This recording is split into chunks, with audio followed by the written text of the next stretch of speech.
পৃথিবীর বুকে ইনসাফের নেতৃত্ব কায়েম করতে পারে।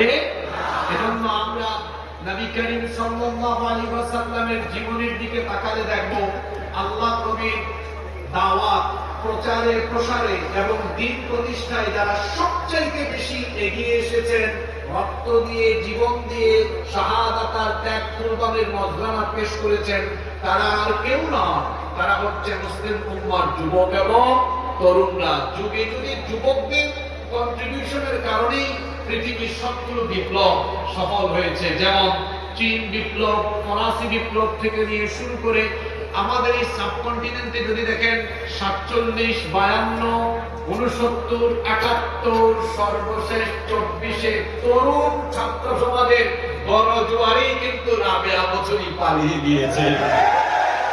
তাহলে বোঝা গেল তরুণ আর যুবকেরা হচ্ছে তুফানের মতো।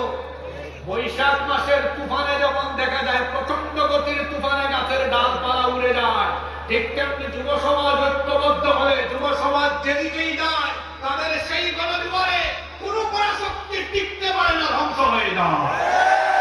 তাহলে বোঝা গেল সমাজ আর সভ্যতার মূল শক্তি হলো যুবকেরা। মূল শক্তি কারা?